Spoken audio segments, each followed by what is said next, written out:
to the Lords of the Sith podcast. My name is Lee, and today I'm here with Denise. Hello. So today we're going to be talking about the psychology of Rey's characterization. This is part 3 of our Psychology of the Characterization series. Part 1 is about Kylo Ren, and part 2 is about Finn. You don't have to have seen those episodes to follow along this conversation. The premise of the series is that all 3 leads in the sequel trilogy are survivors of childhood trauma in the form of abandonment and neglect, which has to some extent impacted their ideas about themselves and how they view relationships and how they cope with stressors. Even though they're very different, having that shared core conflict means that they also share more similarities than are apparent at first glance. In Rey's case, we believe that having survived childhood abandonment has affected her self-image and has also led to some trouble with her attachments. And to explore that today, we're going to be discussing some psychoanalytical theory, focusing mostly on object relations theory, and we are going to be talking about some attachment theory. We're not going to get too dense, and we're going to illustrate examples with her story arc, so you don't have to have any sort of background in psychology in order to follow along the conversation. Of course, we're going to talk about Rey's relationships, and most important is the relationship with Kylo Ren. And we're going to talk about what needs to happen in her arc in order for her to resolve her conflict by the end of 9. So let's jump right in. Basic stuff that we've talked about before, you can skip ahead if you already know it. The concept of the conscious versus unconscious mind. When we talk about the conscious mind, we're talking about the part of our awareness that we know. If you think of an iceberg, the tip of the iceberg, what you can see, what's kind of out in the open, is the conscious mind. Whereas if you think of the base of the iceberg, which is submerged under the line of the water, that's something that you can only really guess at. You don't really get to know what's all there when you're looking at it from the surface. So that is the unconscious mind. And Freud used to think about it as a sort of reservoir where you would pool all of your inappropriate or dangerous impulses or thoughts and your instincts. Everything that makes us uncomfortable or threatens us in some way about our mind or our emotions is kept in that unconscious part of the mind. Now, there are defenses that the mind employs that ensure that unacceptable or threatening things stay in their little closet, basically, which is the unconscious. So those are defense mechanisms, and there's good intentions in them, right? But you're basically using those without realizing that you're employing that. It's your unconscious that's deciding to raise up those defenses to keep unsightly things out of view. If you're a Jane Eyre fan, I think it's easiest to understand it from the perspective of the character Bertha Mason, the lady in the attic. She was Rochester's first wife who was insane and kept in an attic. She was the unsightly, dangerous, embarrassing part of Mr. Rochester's past and represented actually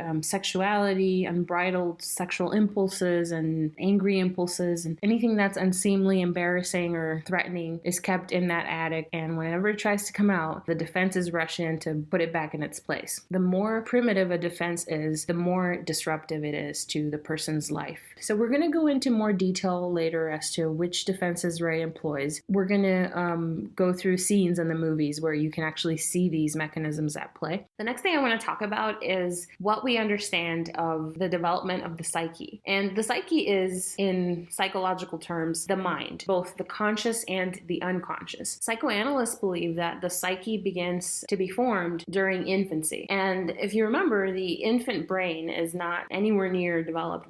Our brains, from a neuroanatomical standpoint, continue to develop into our 20s. So the cognitive ability of an infant is limited. Before age 7, we really struggle with logic. Concepts of perspective, of abstraction are really difficult to grasp. There's a form of psychoanalysis that's called object relations that, for me personally, has been the most helpful to understand what's going on with Rey's characterization from a psychological standpoint. That, I think, is really dense to get into because the terminology is kind of different, but I think we can look at the basics of it, and I encourage you to read about it if you find it interesting. It is very interesting and illuminating to read about. But let's talk about the basics of it, and as we go along, we'll talk more about concepts and kind of illustrate them through Rey's arc. So object relations theory posits that the infant is learning about how relationships work and starts to form its own idea of itself based on interactions with the parental figure. So what we call an internal object is basically an idea that the infant has about mom mom or the parental figure. So mom is good because she gives me milk and she keeps me warm when I'm cold. And then by inference, if mom is good to me, it must mean that I'm good too. The other aspect of that is if I'm cold and crying and nobody comes to comfort me and give me food, it means that they're bad, and that means that I'm bad too. Now, remember we said earlier the infant has limited cognitive ability, so the concept of ambiguity, the idea that the same person can do good things and bad things, doesn't really kind of compute. So it's either you're good or you're bad, and it's really hard to tolerate being bad. So the bad part is split and repressed, and we're only good all the time. So as we grow older, of course, we mature in our brain function and in our idea of ourselves. So then we're able to look at ourselves as a complete person, as a whole, rather than as entirely good or entirely bad. Now, there are times, even during our adult life, when we can temporarily revert to thinking in a split way. So splitting is actually a defense mechanism. It's a very primitive one where we split things into their extremes, either all good or all bad. And during times of distress, we can revert to that kind of childlike view of the world. And, we see that a lot on Twitter, actually. We see that a lot when people are talking politics. And I think we see Rey doing that quite a bit as well over the course of the sequel trilogy, and we'll explain how. So to recap object relations, the key concept there is that our early relationships, which are with our caretakers or parents, will then come to form a template for us on an unconscious level as to what to expect of relationships in adulthood. If it's been a bad experience where we didn't feel our needs were met, that can greatly impact the quality of our relationships during our adult life. The other thing to know is that children are, again, very egocentric in their worldview. It means that they think that the way that they're experiencing things is the way that everybody else experiences things. And if something happens in their world, it must be because of them. And that's because of their limited ability to get a sense of perspective and put themselves in someone else's shoes. So if you abandon a child, the child is going to automatically assume that it's because of me. In Rey's case, she won't think, my parents left me on Jakku because they were alcoholics or they had gambling debts or whatever it is. She'll think it's because of me. There's something wrong with me. And the likelihood is that that distorted idea about herself was carried into adulthood, where it remains repressed in the unconscious. And it becomes a feeling of inadequacy and a sense that I'm not good enough or there's something wrong with me. And if people get to know me, eventually they are going to reject me like my parents did, inevitably. And so, of course, you can imagine that can impair the quality of her attachments. And I think it does. We're going to talk more about that. First, let's talk a little bit about attachment theory. I want to start off by discussing a little bit about Mary Ainsworth, who defined attachment as a deep and enduring emotional bond that connects one person to another across time and space. That's her 1973 definition. I love it because it sounds so Star Wars-y, right? But Mary Ainsworth contributed a great deal to how we understand attachment developing through the mother and child bond. And she did this with a controversial experiment that was called the strange situation, where she had sets of moms and their babies, toddler aged, who were brought into a room together that was pleasant, interesting for children to want to explore. And then they were introduced to a stranger, then left alone with the stranger, and then left entirely alone, and then had the mother come back into the room. And they observed the children and how they reacted at each stage. And based on this, Mary Ainsworth outlined 3 different forms of attachment. A secure attachment, which is the ideal form, is when the child feels that their needs are being met by their mother and the child trusts their mom. And so they feel comfortable enough to explore the environment with curiosity when mom is there. But when mom leaves the room, they become distressed. And then their distress is relieved by mom coming in and picking them up. That's what you expect to see. Insecure attachment has 2 forms, according to Mary Ainsworth. One is what is called avoidant, which is when the child doesn't really think of mom as supportive, doesn't really feel like they can trust mom. So it's like mom is a non-factor, essentially. So they don't feel curious about exploring, and they are just very kind of passive and just withdrawn. When mom leaves the room and when mom comes back, they basically don't react much at all. The third form of attachment, which is insecure resistant, is when the child is basically distressed when mom leaves, but also distressed when mom comes back, and kind of clingy and both reaching out for comfort, but also rejecting mom when they get the comfort from mom. So that reminds me more of Rey's kind of attachment style as an adult. If you look at her, the way that she reaches out to people and forms these very quick, intense attachments, but then almost rejects people when a deeper form of attachment is offered because she's threatened by that. And I think that has a lot to do with her abandonment as a child. So there you have it. That's basically the psychological basis for our analysis today. Let's put it all together and recap what our formulation of Rey's conflict is. What we're saying is that as a result of being abandoned as a child, on an unconscious level, Rey has a distorted self-view where she believes that she is profoundly flawed, and whoever gets close enough to get to know who she really is will eventually discover that flaw and then will abandon her like her parents did. Because she was abandoned as a child, she has suffered tremendous emotional deprivation, and she deeply desires to connect on a profound level in order to get that affection that she has been missing. However, because of her fear of rejection, she is suppressing,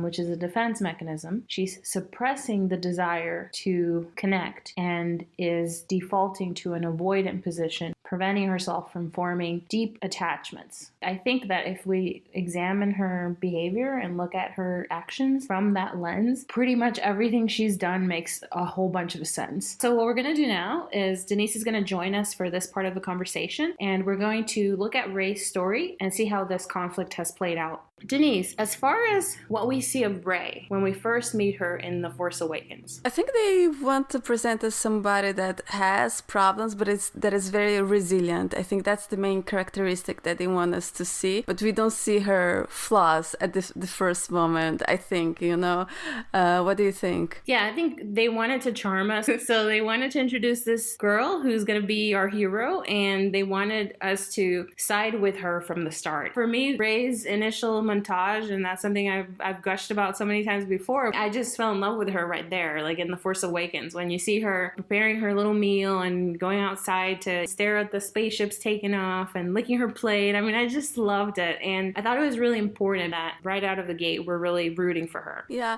for me, like I've said before, that I felt I'm being manipulated when they show her like licking the plate. I don't know, there's something with the music and stuff that sometimes I feel it's overdone, but it might be just me. But I love that part because we get somebody that's wistful, that wants something. I think it's not as good, but it reminds me of Luke when he looks at the twin sons. It's something that everybody can identify with. Oh, also when she looks at that woman and she looks at the spaceship, that girls that want something more for her. I think that's something that everybody can identify with, and how strong she is, right? Because she's even though she's in this hardship, she's still doing stuff for her. It is beautiful. It is a beautiful sequence, though. Yeah. The thing that I really love about it is that for me, that's one of the key moments as far as effective visual storytelling in the entire saga, because there isn't a word that's said, and it lasts barely maybe a minute, but in that minute, you know everything that you need to know about Rey to get started in caring for her and rooting for her. You can see her loneliness. That's the key thing. I think everybody's experienced loneliness at some point in their lives. This is somebody who's in very harsh circumstances and she's a survivor. Right away, you connect to her because you can identify with her in some way or another. So I thought it was wonderful. Like you said, they did want to let us know that she's resilient. Yeah, I've read that in the beginning they wanted her to be even a little bit harsher, rougher around the edges. I would have liked to see it a little bit more, especially if she's in such a harsh environment on her own. But I think they really wanted her to be likable. And so she had to be tough, resilient, and cute. Yeah, I think it was the right move. From what you're saying, Denise, it sounds like you prefer maybe grittier heroines, right? Like somebody tougher. No, I don't prefer. I think sweet and soft can be really cool as well. It's just that somebody who's sweet and soft, having been raised in Jakku, it's just, there's this clash of two things, like she's a scavenger, she can live on her own, and at the same time she's lonely, but at the same time she's sweet and she's friendly, It's just the two. I don't mind sweet and soft, but she would need to be more sheltered, and more protected to have that whole cuteness and sweetness. But it's okay. It's nice. It means that maybe she preserved that with her, the way she's hopeful, and there is something neat about it. Yeah. See, that doesn't really bother me because I still think of Star Wars as a giant fairy tale, and that happens in fairy tales where you have these people who are subjected to all sorts of of abuse or harsh circumstances, and they retain their heart of gold and their joy and lightheartedness, and they sing, and the animals help them with their chores or whatever. And so I think of Rey as, when you look at objectively, you look at somebody who's survived in the desert without parents, and you think, oh, she's got to be tough, right? Because in the desert, you see people die every day. You see all sorts of hardships, and she's going through basically enforced labor. But at the same time, she is a Disney princess to be. She's a heroine in a fairy tale. So I guess I'm okay with that part of her portrayal not being so realistic. The other aspect of this is actually more complex and more interesting, I think, because on the one hand, they're telling us that Rey is somebody who's trying to make herself appear tougher than she is. Like, you see that how she acts towards BB-8 and Finn initially on Jakku. But at the same time, she's really gentle and sweet and soft and cute once you scratch past the surface. At least that's what we're led to believe. But then when you really look at the way that she relates to people, we're seeing somebody who makes these really intense, superficial attachments that are surprising in their intensity and how quickly they happen, right? But then when we're really getting somewhere, she just withdraws, and it's kind of a shock. I saw that happen in The Force Awakens on 3 separate occasions. The first one was with BB-8, actually. At first, she's like, no, you can't only stay one night. And then she's like, well, BB-8, I have to get him back to the Resistance, and I'm going to leave Jakku just for you, BB-8, you know? We're going to get you back to your owner. And it's all about BB-8. But then halfway through the story, it's like, okay, now let's move on to the next thing, you know? BB-8 who? And then again with Finn, we have this very strong instant attachment, and Finn plays into it. We talked about how he's got his own trauma problems from being abandoned, and he imprints on her. He follows her around. She encourages that. They connect. But then, you know, when he says, let's run away together, she wasn't ready to be with Finn in that way for many reasons. But I think the main one is she didn't want to actually get that deep with someone, because then they're going to find out that she's flawed, and they're going to eventually reject her and leave on some spaceship and never come back like her parents. So when Finn offers her this opportunity to start a new life together, basically is what he's telling her, let's go and be together. We won't be alone. It's just going to be the two of us. She says no. And she says it's because of BB-8, but come on, you know? Yeah. BB-8, you know, in the beginning, that cute friendship. And we have Poe to compare to. That's something that's really interesting. Poe also loves BB-8 from the beginning. And then in the end, you see Poe and BB-8. I love that scene. I ship him. And I want to put up music, you know, when they're meeting again. You know, like, it's beautiful. It's loving. Because in the end, yeah, she doesn't even ask about it. And it's funny. It comes off as really superficial. And I think that can be jarring for people. But if you look at it from that psychology standpoint of, this is somebody who's just protecting herself by not really attaching deeply, it actually kind of makes sense. Like when she says to Han, you know, here you are offering me the job of a lifetime. Like, I'm a scavenger. I have nothing, no prospects whatsoever. And you tell me that I'm perfect for the job. I'd love to take the job. It's obvious in the way I react. But then I say, no, I gotta go back to Jakku. It doesn't make any sense. I mean, in the story, it doesn't make sense. When you look at it with your psych goggles on, you think about her conflict, then you think, oh, wait a minute. What she's really saying is, I've impressed you so far, but we've only known each other 2 days. Once you get to know me on a deeper level, you're going to inevitably find the flaw that has got to be buried in there somewhere, and then you're just going to abandon me like my parents did, and I can't stand that idea, so I rather just sabotage this all from the get-go, and then I don't have to worry about it. For me, it was super frustrating that she would say no, you know, and for such a stupid reason, you know, like, and no, that's something that for me, I had some problem connecting with her, because like, you know, imagine Luke, they deliver R2-D2 and everything. It's like, okay, now I'm going back to Tatooine. Like, what? A hero doesn't do that. So she's really different. But yes, from a psychological standpoint, it makes sense. And it's interesting. It is. And I feel like this happens over and over again, where her actions don't make sense story-wise, but they make sense psych-wise. Even with this thing about her staying in Jakku, and that I know has bothered you, Denise. That's what frustrated me. It's like, wow, do something. Come on. You know, I wanted her to be doing something. Maybe, I don't know, saving money to get a ship and go look for her family. Do something, especially because heroes usually do something. But I know that you have a very good psychological explanation for that, right? Yes. When you see that there's such an obvious disconnect between what a character or person ostensibly wants and what they actually do, you have to wonder what is at play there psychologically. Why is it that you're saying you want one thing, but you're doing just the opposite? I say I want to see my family again, but I don't go looking for them. I'm just kind of waiting for them. Why am I so passive when I'm really a go-getter? You know, I'm a scavenger, I'm a survivor, but I'm just sitting here and staying put. And again, this is just my speculation looking at it with the psych goggles. What I would say about why Rey decided to stay on Jakku, I think there are various layers to that question. The first thing is it's very common for people to stick with what they know, even if what they know is bad. And that is especially true when it comes to relationships where you are in a way dependent on someone. So for example, kids with their parents or couples in an abusive relationship. With Rey and Jakku and Angkor Plat, I think that there is a bit of a parental transference there because Jakku and Angkor Plat serve as a pseudo-parental figure who is abusive, kind of similar to the relationship between Snoke and Kylo Ren and Finn and the First Order, where there is an institutional transference. But they do meet some of the needs like food, clothes, shelter. Plus, Angkor Plat was basically her caretaker at one point. We really don't know much about it, but we know that her parents left her with him. So it's like, well, it sucks being here, but this is all I know, and at least here I know what to expect. Whereas if I go out there, you know, who knows what's going to happen, and I have nothing. I think that is the most surface level explanation for why she chooses to stay every day. One layer deeper to that is the concept of learned helplessness, which you guys have probably heard.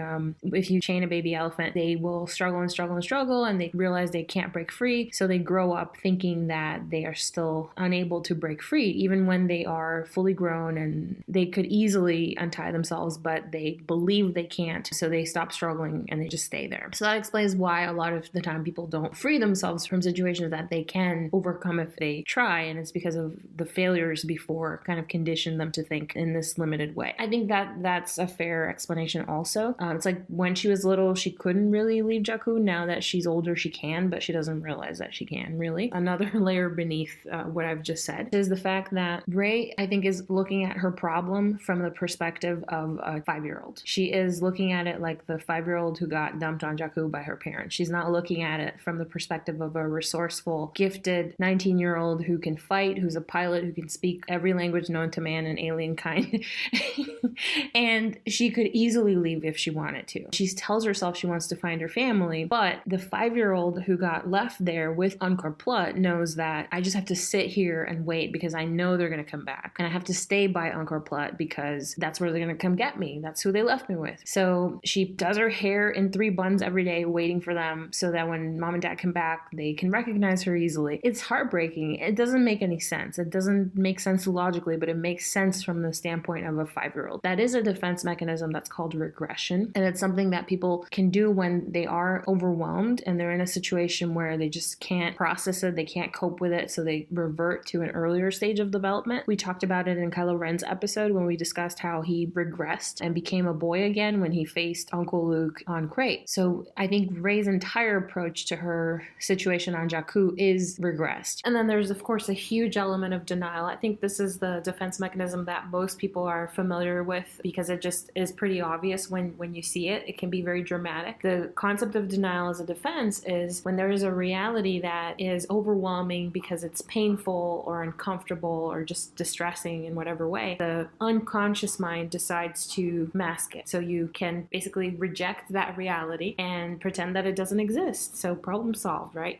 No, it's actually very disruptive, very primitive defense mechanism. Like any defense mechanism, it can be temporarily helpful, but it's not meant to provide a definite solution to problems. For Rey, it's a huge, massive conflict to have been dumped on Jakku by the people who are supposed to take care of her. And so she can't really accept that happened. She's convinced herself that she's only here temporarily and that they're just about to swoop down any minute now. They're going to come back and pick her up and it's like nothing happened and we're going to be a happy family again. So again, there's that denial, but there's also that element of fantasy and childlike wishes that she's convinced herself that can actually be a reality in some point in the future. But deep down, she knows it's not true. And even Maz Kanata tells her, you know that they're never going to come back, right? So it is sad. It's very sad. Now, and fourth aspect of why Rey I think, doesn't leave Jakku. If she wants to find her parents, why doesn't she go looking for them? Well, if her parents show up on Jakku, by virtue of returning to get her, it's proof that they want her. But if she goes looking for them and she actually were to find them, there's a high likelihood that they're going to reject her again. And so I think it's safer for her to just stay there and wait rather than take a chance, take a risk and go and find them and then suffer rejection a second time, which would be devastating. And I don't think she could cope with that. So on an unconscious level, there's also ambivalence about actually finding her parents again. So let's go back to talking about Rey's relationships and how they are affected by what's gone down with her parents. The next key relationship to discuss is Rey and Luke. And I think it's really fascinating what happens there because in many ways, Luke is re-traumatizing Rey by rejecting her in exactly the same way she fears unconsciously that her parents are going to reject her. So it's like her worst nightmare. You know, he's dismissive. He basically makes it known that he doesn't think she's worth his time, which is very unusual behavior for Luke. It's almost interesting how our expectations of Luke are subverted in the same way that Rey's are. Let's go back to our discussion on object relations for a minute here to talk about Luke and Rey. We talked before about how you have this internalized version of your parent, and that is your template for how to relate with an authority figure that kind of reminds you of your parental figure,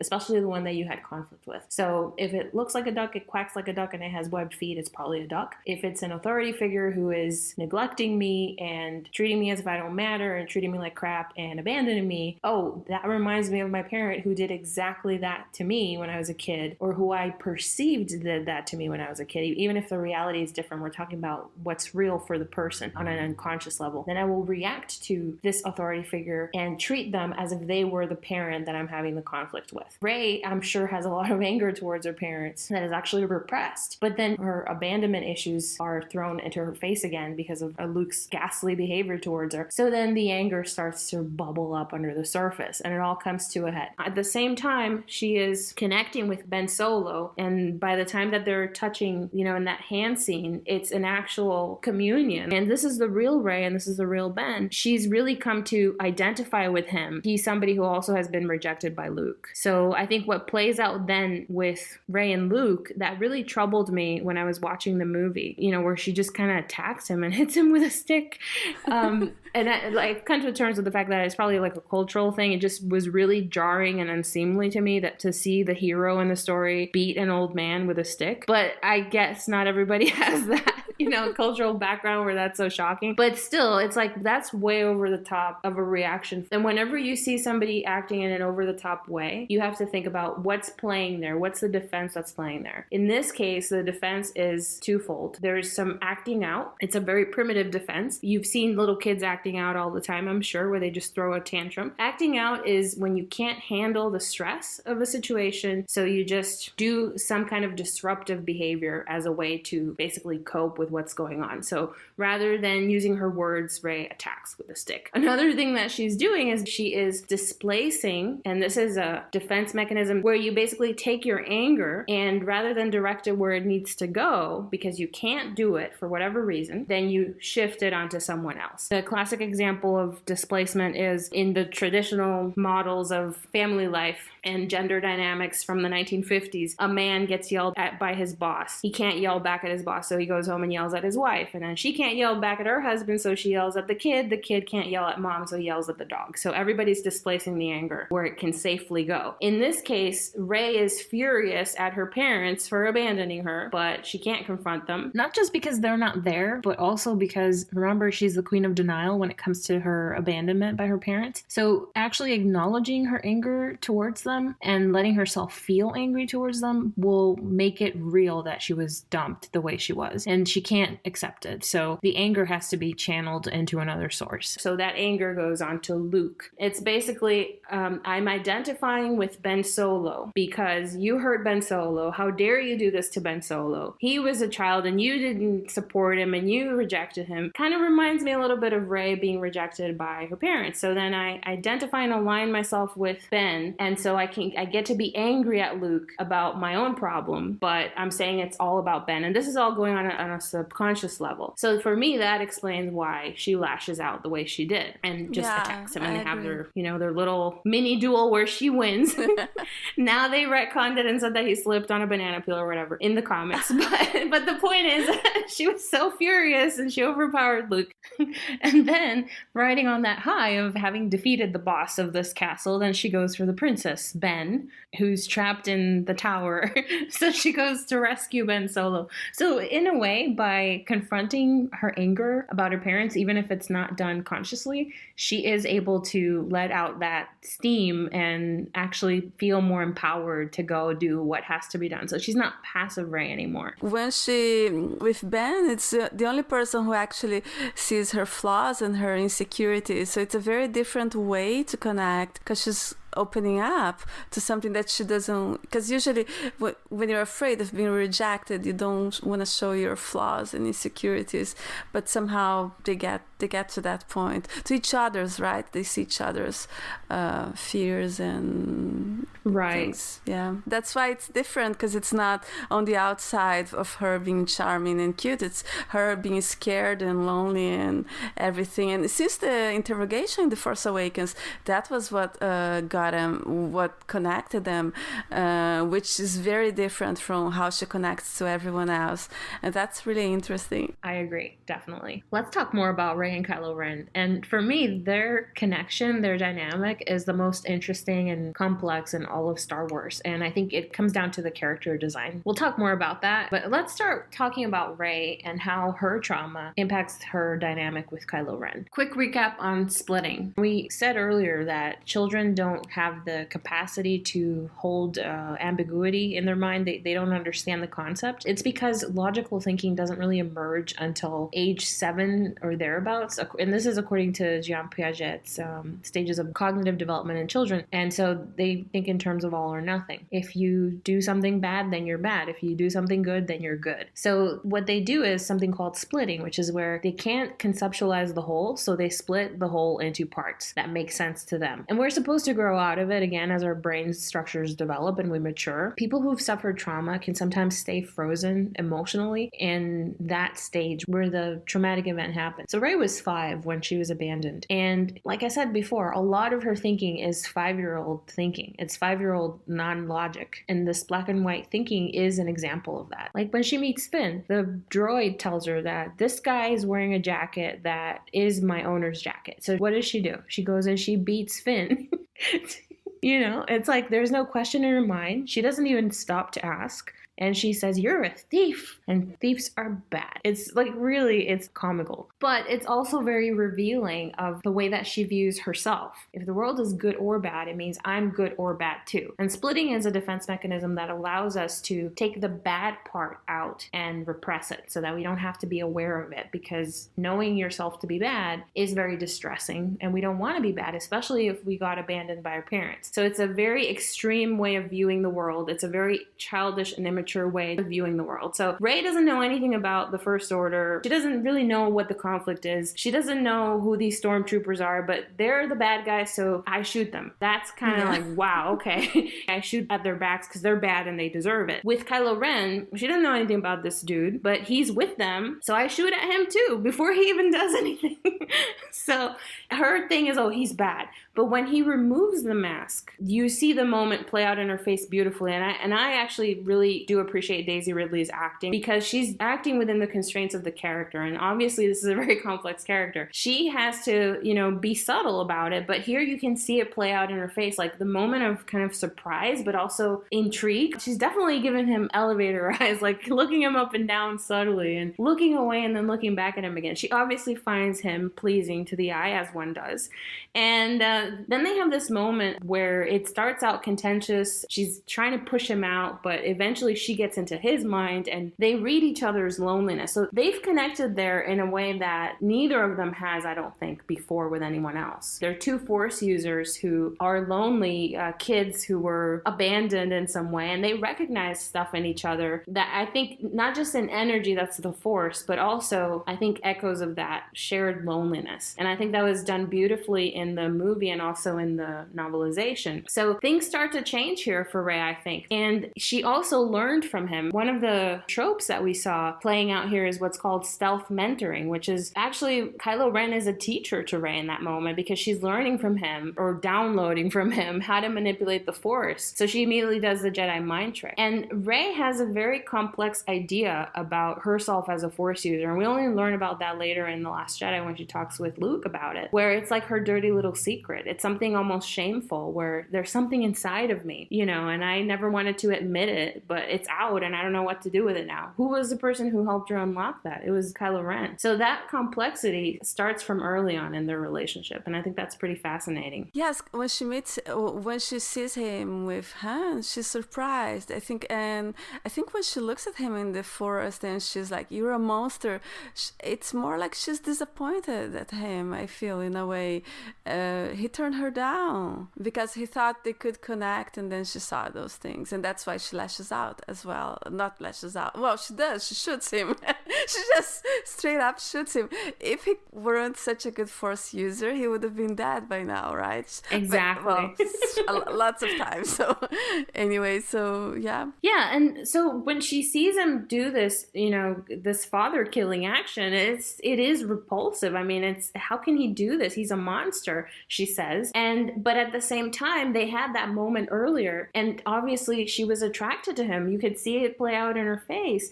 So here we have these two impulses of I'm into him, he's interesting, he's a Force user, I connected with him in this way, but look what he did. I can't tolerate the fact that I was even attracted to him for a second.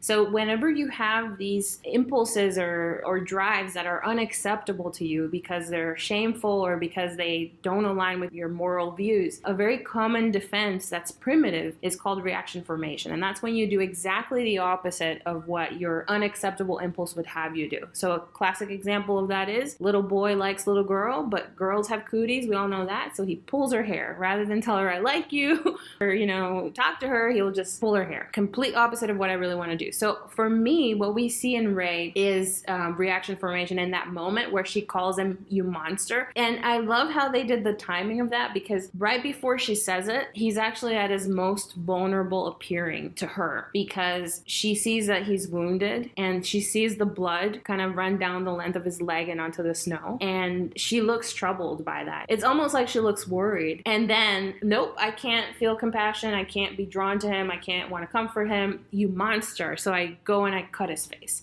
So that's really interesting. But for me, anybody who says that Reylo started out in The Last Jedi on Rey's part, I don't think so. I think you have to look a little bit deeper because obviously the complicated feelings were there from the start on her end as well. At least to me, it's pretty obvious. Aside from that, she also acts out because, like she does, I mean, she doesn't handle her anger very well. We know Kylo is the master of doing that, but Rey has primitive defenses too. I mean, she is somebody who, when she gets angry, she will, you know, use her stick. They both have primitive defenses. They both need to mature and grow up a little bit. But the way that their story plays out, it's very complementary. So I think that they can help each other grow. We'll get more into that later. When we have the distance between Rey and Kylo, the Force bond stuff is, I think, a stroke of genius from Rian Johnson because it allows them to communicate in a way that the barriers that Rey's putting up, they have to be lowered because he's really seeing her and they've obviously connected in a way that overcomes all the usual barriers for both of them. So we get to see, like you said, Denise, there's no hiding behind the charming stuff, right? It's all Rey. And I think it's really important that Kylo actually accepted her after seeing not so nice parts of her. So they connect and it all comes to a head with the moment of the hand touching, which I thought was so beautifully done. It was well done. Yes, it was well done. In that moment, we see, you know, the barriers are gone. He's literally removed his glove and they are connecting in a very real way. And for me, that's a big moment for Rey as a character and as a person who's surviving trauma. Because it's so hard for her to be vulnerable. This is somebody who has fought so hard to deny that her abandonment by her parents even happened. And to actually sit here crying in front of Kylo Ren, admitting that she's lost and that she is looking for her identity and she doesn't think she's going to find it and that it hurts to be alone. I mean, all these things are things that she tries so desperately to hide when she projects this, you know, cheerful, bubbly, happy Rey. For her to really bare herself, bare her soul to him like that. I think it's a big step because she's admitting it. It's rising up from the unconscious and it's in the conscious mind and she's acknowledging it. I think that's an important moment. It's also important for her to see that Ben Solo did not reject her, that he saw her at her low point and he reaches out to her as well. So there's a mutual acceptance. She's seeing him as a human being, and it's challenging her ideas about good and bad, all or nothing, if only for that moment. So it's extremely therapeutic, I think, for both of them to have that moment together. It's a very visually beautiful scene. The music, the Force theme playing, it's a lovely moment, but it's also, I think, all the more beautiful for the heavy layers of meaning that are underlying, what's going on between these two people, that they can find hope in each other. It is just beautiful to watch. Of course, the moment is spoiled by Uncle Luke. Luke strikes again. And then we spoke about how Rey confronts him and then she gathers the courage to jump into action. But here's the thing. Rey has defaulted into her 5-year-old Fantasyland thought process where black and white can't coexist in the same person. It has to be all or nothing. You're either good or you're bad. You're either bad, scary Kylo Ren, creature in a mask, or you're either Ben Solo, soft boy. When she goes to seek him out, she's not expecting to see Kylo Ren. She's expecting to find Ben. Now that I've touched hands with you and I've accepted you, you're good, Ben. And you can't go back to being Kylo Ren again. But Kylo Ren is there. You can't just wish him away. When she confronts him and she finds that he's not the person that she was hoping she would meet up with, she then rejects. And that's very painful to Ben Solo because he's been rejected. And she's re-traumatizing him by reaching for his lightsaber in that moment in the throne room. I think at that moment she should have talked a little bit more, but considering her personality, I think it makes sense that she would just leave, and not talk or try to, I don't know, do something more. I think Rey was just overwhelmed, like completely overwhelmed in that moment because of Kylo's grand gesture. He killed Snoke for her. I think that was shocking to her because I think in her mind, she went in like, we've got to rescue the princess. She thought Ben was going to be like the damsel in distress. She was going to be the one to deal with Snoke. And in that moment where he was holding the lightsaber, basically he looked like he was going to go full Anakin and chop Dooku's head off, and she was Dooku. And then all of a sudden, at the last second, it's like, wow, he did this. He killed Snoke. I think she was just like shocked. Then they go through this Praetorian throwdown, but then when it's all over and he looks at her in that way and throws his weapons down, I think it's all kind of clicking. Like, he killed Snoke for me, and we touch hands in the cave. Now he's coming towards me with that look in his face. I know where this is leading, and I'm not ready for that. So I think that in that moment, I think part of her did want to meet him there and have this amazing makeout session. Probably more than that if it weren't a family movie. But, she just couldn't. So she used the defense mechanism that's her trademark, or one of them, which is suppression. So she suppresses that desire to be with him in that way. We talked also about the fact that when you think about the story of Rey, it's not just the story of a young woman who's a Force user, who's a Jedi. It's also the story of a young woman who's having her sexual awakening. And that is a very subtle kind of undercurrent to the story, as it has to be because it is a family movie. But the elements are definitely there. And I think that moment where Kylo Ren throws down his weapons and he's gonna go up to her, it looks like that they're gonna actually make this subtext into text. She can't handle that, so she just distracts and she goes in and she's like, oh, the resistance. Like, yeah, the resistance needed help, but was that really like the moment? At least you could have given him a high five. Yeah, and maybe if she had done it, maybe his answer would have been different, right? So Exactly. But they were in really different headspaces in that moment. At the time, I was really upset with Rey for acting the way she did, which is basically acting out, a disruptive behavior, reaching for the lightsaber instead of talking to him. But in hindsight, I mean, she was just overwhelmed. She couldn't cope with it. So she does her thing, which is leave. At least she didn't try to go back to Jakku. Oh, yeah, that's quite an improvement. I haven't thought of that. She improved a lot. But I was just going to comment on the thing of the sexual awakening. I think it's beautiful because it's the feminine women awakening to her sexuality traditionally has been depicted with a negative connotation, and in The Last Jedi it's positive, right? I would say the moment when they touch hands and there's the Force theme, it's something that's really good. So I really enjoyed how it had this positive spin on it, even if she's not ready. But that is how it is. It's complicated, it's complex, it's scary, right? It's something that's really terrifying, and I really loved how it was handled. I love how Luke is essentially the villain in this story for all intents and purposes. He's blocking Rey and Kylo, and aside from that, he's trying to shame her for exploring, that vagina cave. He's like, "What are you doing? You went straight there." And she totally dives right in there because that's what she needs. Yeah. She knows that there's a part of her that really needs to explore this. Yeah, you said he's a villain. Remember when we talked about Anakin, how he has his mechanical hand and it's kind of evil. And one of the first things that we see of Luke in this movie is his mechanical hand, right? We have this close up on it. And I think it's now when I'm thinking back, I think it's quite meaningful how he's not in such a good place, I guess, right? So that's actually a very good point. I hadn't even thought of that. As far as the story of Rey coming into her own as a woman, as a hero, and also as a sexual being is being told very well from that standpoint.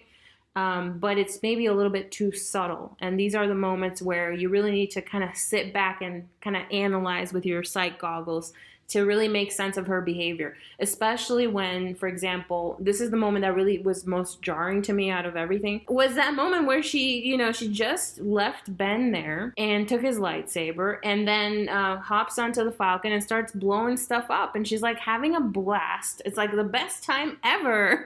It's like it doesn't make any sense. But when you think about it, again, this is Rey coping. It's Rey dealing with the fact that she just separated from the one person that she showed herself to, like who she really is and connected with. But then I can't handle the fact that he's not perfect. He's not the Ben Solo wounded boy that I was hoping to be with. He's Kylo Ren, the monster. So I'm going to just reject him. And then I'm sad, but I can't really deal with that abandonment or that separation. So then I start blowing stuff up. Yeah, but her smile is really, really fake. It's a very fake smile. So I think it was well done. If you look at it, it's ridiculously fake.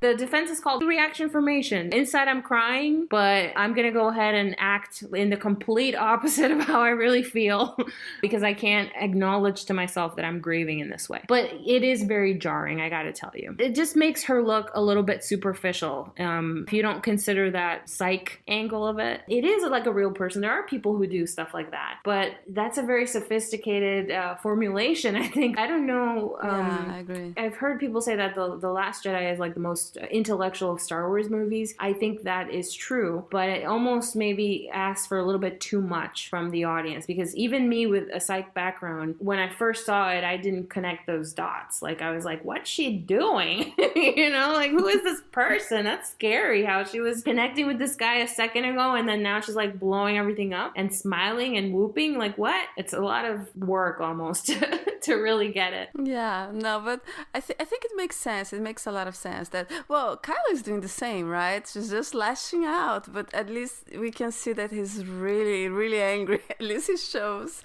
which I guess. And there is also Luke. For him, it's double anger. I think it's his worst day ever. Great. Yeah. Before we move on, I just wanted to talk about the idea of coming from nowhere means being nothing, being no one. It's very interesting the way Rey seems almost embarrassed when Kylo says you're just a scavenger, because really that's all she is, at least up until then. That's all we know about her, but it's an awkward moment and he notices her embarrassment. So he changes the topic. That's even remarked on. So I think for Rey, again, it makes sense when you think about her conflict about being abandoned and not being good enough, not being worthy. That's unbearable because that's what makes people not want to be around me. That's why my parents left. So for her, it's important to be attached to something important. When she was looking for her parents, she wanted them almost to be heroes, like larger than life people. And then it turns out that they're really just nobody. So it's difficult for her to come to terms with that, even though she already knows it. For the audience, I think for some of us, including myself, I'm just going to be honest, and well, you already know it if you've been listening. I had to come to terms with the fact that Rey's lineage is Rey Nobody, at least up until until now, right? Because I really wanted her to be a Kenobi. Because I love the relationship between Obi-Wan and Anakin, and I wanted to see everything come full circle. Like we're saying, Ben is the reverse Anakin storyline, and Obi-Wan lost Anakin to the dark side. So I thought it would just be amazing if then Rey, Obi-Wan's granddaughter, could help lead Ben out of the darkness. And in every saga, we've had a Kenobi leading the Skywalker. So, I mean, that was continued through the OT. So I thought, okay, this is perfect because then it will continue this beautiful theme. But then when I saw the movie, I was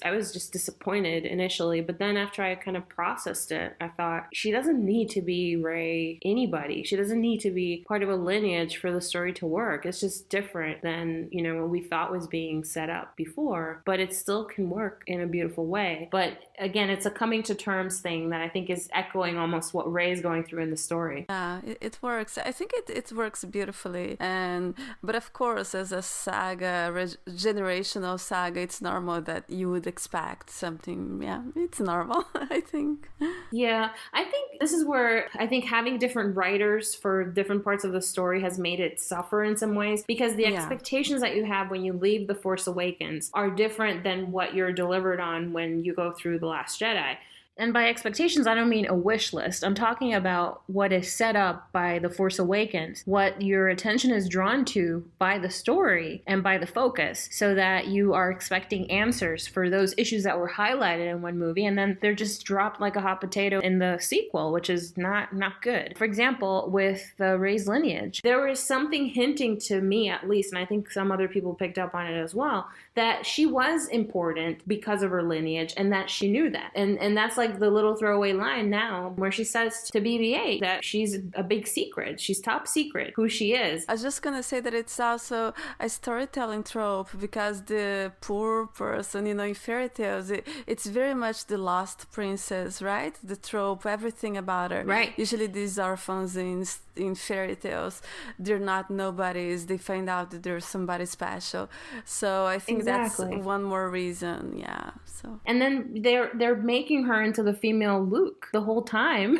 We hit all these beats of A New Hope. When they were marketing the movie, they suggested that she was Luke's daughter in the final trailer, you know? So when you go and watch The Force Awakens, it's obvious that Luke is not her dad, but the question was already raised for the audience. So it's not like people went in there determined to find who Rey's dad is just because. It's because these issues were raised in the marketing and in the movie itself with the promise that the answer was going to be something significant. Even JJ said that. The answer is going to be satisfying to all Star Wars fans. So then, of course, naturally, you start to think, well, it's got to be somebody significant within the lore. So then you get into The Last Jedi, and it turns out, no, like they're saying to you, not only is she nobody from a lineage, but also she's struggling with that as well, because she wanted to be somebody. So now that narrative has changed from one movie to the other, as a Kenobiist, I've had to come to terms with the fact that if Rey ends up being literally a Kenobi, or literally, I don't know, Prana, or Palpatine, or whoever, it's going to be actually not good for her arc. It's going to be a regression for her, because part of the journey that they chose to take with The Last Jedi for Rey is that this is about her coming to terms with being nobody and realizing that she is somebody, even if her parents aren't important. Yeah. I think it's a beautiful story anyway, just not the one that I thought was going to happen after watching The Force Awakens. That's another thing a lot of people have struggled with. But if they pull it off in 9, it's going to be beautiful. Her realizing that she doesn't need to be from an important family. Yeah, I think that's a little bit what we get in the end of The Last Jedi when she's with Poe again. But it's just that it's about her realizing that she's meaningful and she's somebody, you know. She's going into that step. I am a hero, which is it's a big change from somebody who just wanted the family, which is another problem that I have, you know. That's all she wants.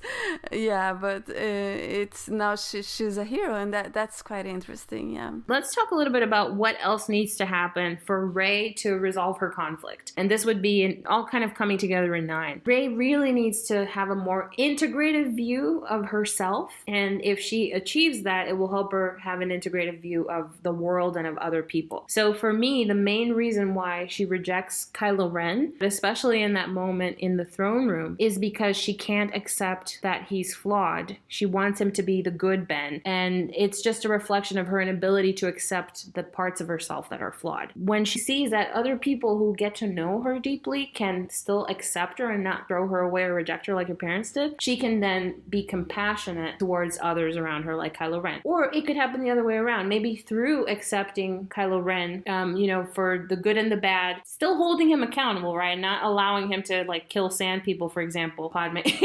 But by accepting him as a person who's trying to get better and change, even if he's not perfect, then maybe she can come to terms with herself. I know you don't agree, Denise, but I think for me, the natural conclusion is that there's going to be a falling out with the Resistance for Rey. Either because they see that she's involved with Kylo and they reject her, or because she decides to reject them because she sees that they're not all perfect and she can't handle it, or she realizes that nobody's perfect and I gotta go to Kylo. I was just gonna say, I don't mean that there can't be a falling out with the Resistance. I just don't think there should be a falling out with Poe because it's not important enough. But with her and Finn, that would be super interesting if they had a falling out, or if her and Leia, that would be super interesting as well. But Leia is not gonna be there as much. At the same time, on the other hand, I've also said that in terms of plot, it would make a lot of sense for her to go to Kylo right in the beginning. But we'll see, I guess.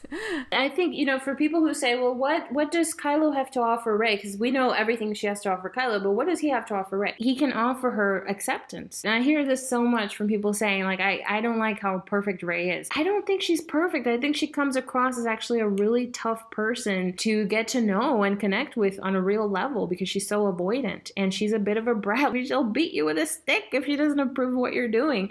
That's not perfect. So she's got her flaws. She just tries to hide them, and she's afraid of her flaws. For Kylo Ren to see her for who she is and to forgive her for what she did to him, like, taking the lightsaber, abandoning him like the people did to him when he was a kid, his parents and Luke and all that stuff. If he can say to her, in not necessarily a line of dialogue, but in the story, Rey, I see you as a whole person. I see the good in you and I see the flaws in you, and I still accept you and I love you and I want to be with you. And I mean, he already said that to her, but he said it horribly in his failed Darcy proposal at the end of The Last Jedi. If he gets a second chance to propose in a more articulate way, even if you're not perfect, I'm here and I'm staying with you. I think that is going to be really important for her to heal that wound that she has going back to her childhood abandonment. And she can do the same for him. And when I say, that he sees her as a whole person, I mean that he can know her in a way that no one else can, because of the Force connection that they have. Finn could also say to her, oh, you are a Force user that is dating Kylo Ren, but I still accept you and I still am going to be your family. Yeah, and Finn doesn't really understand her, right? He doesn't know her fears, he doesn't understand her Force, he doesn't understand what it's like to be such a powerful Force user. The relationship is super important, and I think it's gonna be another relationship that might help her heal, but it's a little different. I love that they have each other too, as a family, because they're both like orphans, so they really needed to find that family connection. All right, so before we finish up, I just wanted to talk a little bit about the audience reception to Rey. Denise, anything you want to say? Yeah, I think there's a lot of talking about Mary Sue, and Mary Sue is it started with women writing fan fiction about sci-fi, and the problem was that they were inserting themselves in the narrative, which is what everybody does, right? George Lucas wrote Luke. And so there is something about the fact that she's a woman, but at the same time, like me, for example, I had a problem that she could speak many languages, and I know it's in canon that she had she could practice piloting, but I didn't see it, right? They could have inserted it in the montage, her practicing, but I didn't see it. So I see her piloting the Falcon better than freaking Han Solo, and I don't know. But yeah, it's something that I understand that we don't see her struggle for any physical achievement. It's all internal, it's all psychological, but we don't see it. And in movies, sometimes these things, especially action movies, popular movies, these things usually are externalized to action, right? And I don't think we see that in action. I don't know. What do you see? I agree with you 100%. I didn't have the words to say, like what you're talking about, externalized action. Yeah. I mean, all of Rey's journey is internal. It's psychological. And I'm a psych geek. It's my thing. It's what I love. And on the one hand, I'm really happy that Rey's characterization is so complex that we can spend over an hour talking about her psychology and still have things to cover, But on the other hand, this is a movie. It's a epic fantasy saga. It's Star Wars. It's not a psychology masterclass, I think that the material should have been more accessible so that we could understand what's going on without having to delve deeply into her psyche. Because remember, it's for 9-year-olds and 12-year-olds. Like, the whole point of having struggles in the Force is basically a metaphor for overcoming obstacles. So I think that it's sad that Rey didn't get that opportunity the way that, the others did. And then within the lore itself, it's just weird to see how Luke Skywalker struggled to lift rocks, and to move a ship and to master the Force. And even Anakin Skywalker, who's the chosen one, had to attend Jedi school for 10 years. And here comes Rey, a day and a half into this journey. She's like a Super Saiyan Jedi or something. It doesn't really kind of add up. And so it feels like it's not earned. Yeah, we could have seen her struggle just to this one little thing with the Force, right? Or maybe struggle to control it, right? That could work as well. Imagine Luke told her to do something, to lift a rock, and she blows up something. That could be interesting as well if they want to make her super duper powerful. Like, struggle to control could have been interesting, but we didn't see that either. Yeah. Yeah. It's a very different take on the hero's story, because we've talked about this before, Denise. Rey is the witness to what's going on with the Skywalkers. So she is the hero, but the story is really about Kylo Ren and the Skywalker line and what's going on there, right? So she is sharing the role of protagonist with Kylo Ren, and that didn't become apparent. Right? She is, yeah, but that didn't become apparent to people. Like, people didn't know, they're confused. You know what I mean? Like, it's, I think for some people, Rey's character arc kind of got lost in the translation of all that. Yeah, I frankly think that, especially Rian Johnson, although he did the Sexual Awakening, that was really brilliant. I really appreciate what he did. He focused on Kylo. And, but I actually think that JJ was also, it is about Kylo, and she came second, right? So I think some of these things are maybe a little bit of that. There wasn't as much thought. Or one thing that I fear is that I don't like is that sometimes maybe they thought because she's a female, she doesn't need to want to be a hero. Like, she has no goals, no aspirations, right? Of whatever professional aspirations, which I feel sad.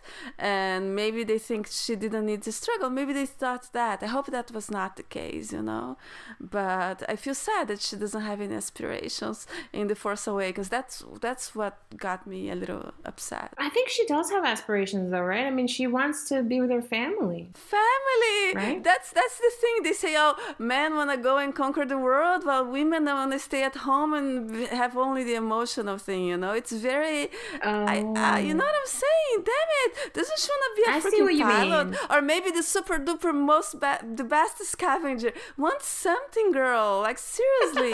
I was... frustrated. Yeah. She does want to be a Jedi, but it's almost like it just happened. It's not like Luke, you can see that he's clearly motivated, and why. You understand why. But for her, it's like she has nothing to do with any of this. It's not her battle. She doesn't care either way. It's like she's not really that invested. So why does she want to be a Jedi? On the upside, she doesn't need motivation. She doesn't need, because she's already the best pilot, the best mechanic, and the best Jedi, right? So... Why aspiration, effort? Don't need that. I think this is again where they went too subtle with the message. I think that she does want to be a Jedi because she wants to learn about the Force and learn how to control what she's got inside of her. Mm-hmm. And then as she gets her lesson from Luke, she has this moment of spiritual awakening. It's almost like she gets into this enlightened state where she can feel the Force and everything around her. And it's a moment where everything clicks. So then it's almost like everything else becomes aligned because she's got this new wisdom. So she can now see things through the Force. So then she finds a purpose. But none of that is made apparent. That's just me kind of babbling and putting things together. But I don't think it becomes super obvious. Yeah, you need to externalize in action in popular movies. If it was like a drama, in drama you can do it super subtle, but this you have to kind of externalize.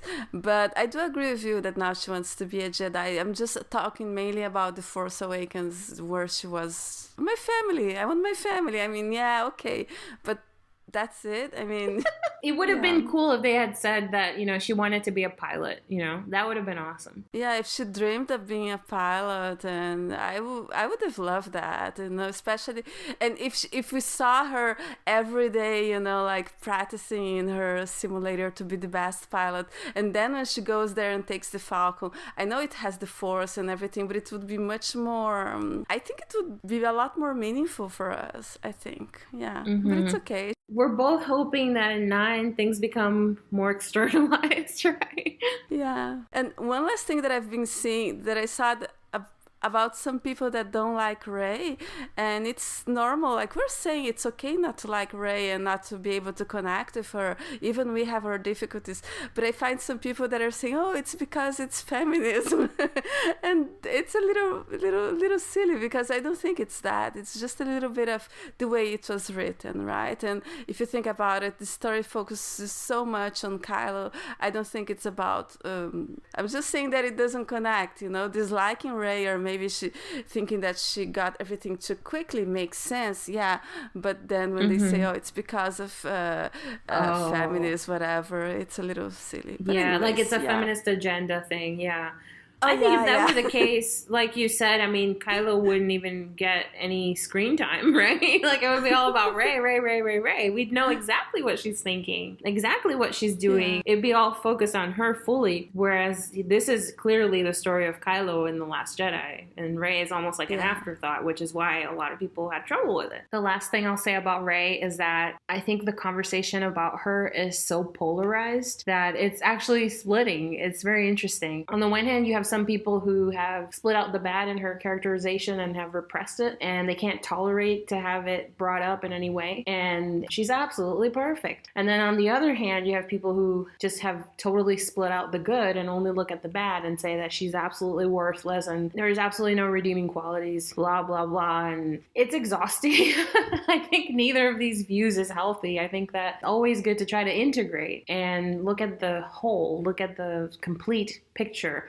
I think Rey's characterization has flaws, but I think there are some very beautiful things about how they chose to go about her arc. For me, after seeing her in The Last Jedi, I struggled. It wasn't until I really started thinking about her psyche and what's really playing out that I started to become more compassionate towards her. But I remember in The Force Awakens, I just was so captivated by her, and I want to have that feeling again. And I'm really, really, really hopeful about Episode 9 with JJ just bringing it home. And I think that we're going to see that kind of integration that we're looking for, and it's going to be realized in her arc, and I think it hopefully will be realized also in terms of the audience and the fans. So anyway, we really hope you enjoyed this conversation. Of course, like we said, it's okay to agree or disagree. We'd love to hear your point of view. We really appreciate civility, even if there's disagreement. I think there's a lot of value to be had in dialogue when people disagree on things. You can leave a comment in the comment section. You can email us at lordsofthesith.podcast@gmail.com, and you can also contact us on Twitter, Facebook, Tumblr, and you can listen to this episode on SoundCloud and iTunes. Until next time, may the Force serve you well.